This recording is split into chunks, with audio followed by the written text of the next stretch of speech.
Good morning po sa ating lahat. Pakibati yung katabi natin na Blessed Sunday to you.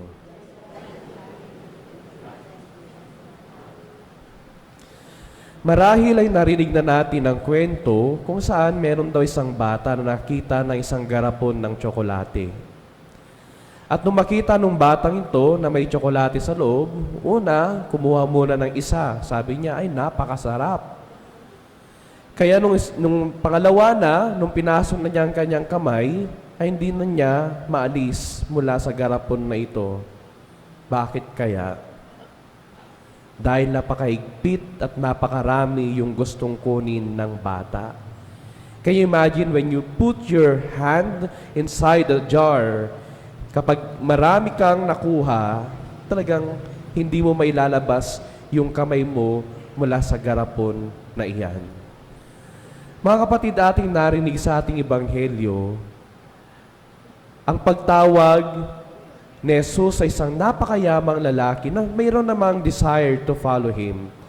Mayroon naman siyang mabuting kalooban, kaya gusto nga niyang sumunod kay Jesus. Pero sinasabi sa kanya ni Jesus, may isang kulang sa iyong buhay. At yun ay yung sigurong detachment from the material things. Sabi pa dito, napakahirap mapabilang mayayaman sa mga pinagharian ng Diyos. O yung baka yung iba sa atin, ako mayaman ako, baka hindi na ako makapasok sa kaharian ng Diyos. Hindi po yun, no? It doesn't mean that when you're rich, you cannot enter the kingdom of God. Sinasabi lang dito na they are prone to the temptation of accumulating many things.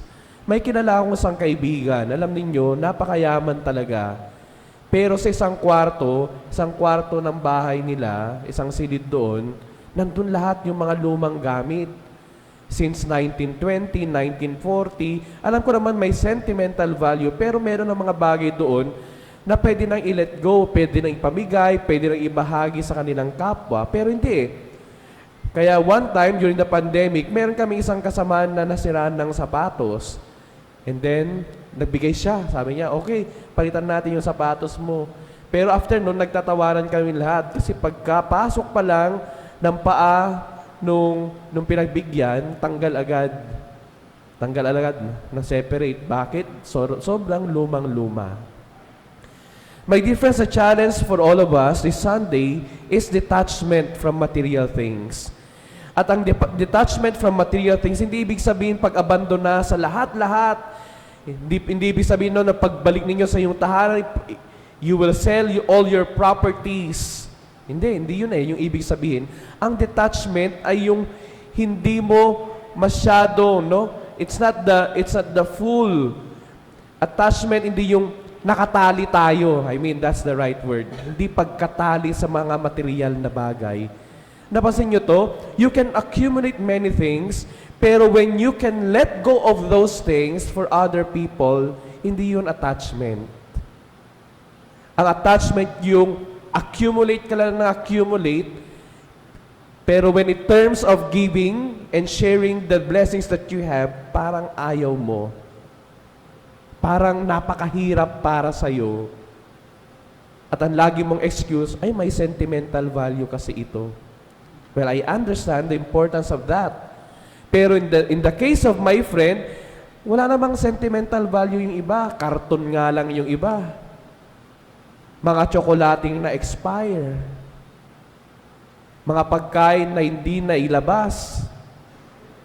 See, when you are too attached to material things, you may be happy, but you miss many opportunities to let go of those things and make other people happy as well. Alam niyo, kapag attached ka sa mga bagay, makamundong bagay, hindi mo makikita yung mga pagkakataon na ikaw mismo may kakayahan para makapagpasaya ng iyong kapwa because of your detachment from these material goods.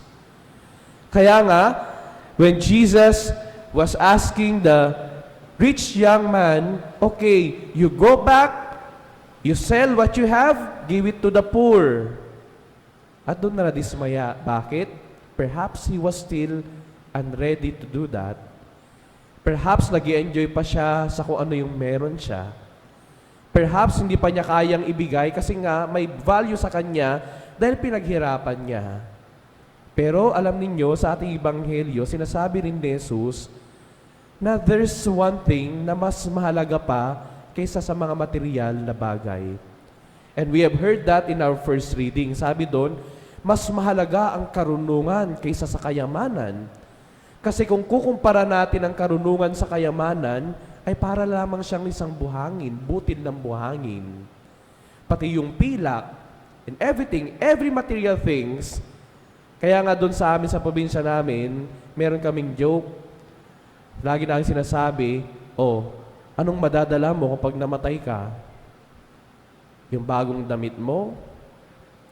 Yung bahay mo? Paano mo ilalagay yung bahay mo dyan? What I am telling here this Sunday, my dear friends, is let us enjoy what we have worked hard for. You enjoy the material things, you deserve it kasi nga pinaghirapan mo, pero bantayan natin na huwag tayong matali sa mga bagay na ito dahil meron pang mas makabuluhan, mas mahalagang bagay na pwede nating gawin sa ating buhay. Kaya there is a big warning, especially to the rich people here. Sabi dito kasi, mas madali pa sa isang kamelyo na pumasok sa butas ng karayom kaysa sa kanila. Kasi nga naman, totoo nga naman, no? When we have much, the temptation of accumulating more is there. Dahil meron akong kakayahan, bibili pa ako. Dahil may kakayahan ako, kukuha pa ako. Dahil may kakayahan pa ako, mag-accumulate pa ako. Pero, sinasabi rin ngayon, if you are not tied to those things, you can just let go of them and share them as well, especially sa ibang nangangailangan. Kaya, nung ako'y nasa clergy house, I made sure that every day, pagkatapos namin ng mga meals namin, lahat ng mga workers namin may dala-dala pag-uwi. Kaya sabi ko kay Bishop noon, Bishop, huwag tayong magtira ng pagkain sa ref. Bigay natin kaagad pagkatapos ng araw. And I think that's how we can test our hearts as well. Kaya ko bang i-let go to at makapagpasaya ng ibang tao? O i-accumulate ko lang dahil gusto ko lang maging masaya ako? Alam niyo, I feel so sad with my friend. Di ko masabi-sabi kasi sa kanya pero alam niyo kasi when you enter the room, you see so many expired things. Expired food, expired shoes, expired clothes na iniiyan lang ng mga daga. Sana wag tayong humantong sa ganong punto ng buhay natin. Na sana, as we grow older, we learn how to appreciate life, not through material things, pero ma-appreciate natin ito sa pamamagitan ng mga taong na-accumulate natin. Mga relasyon na napasaya natin, mga pagkakaibigan na napalalim natin, pananampalatayang sinubok man ng mga napakaraming mga trials, pero nandyan pa rin.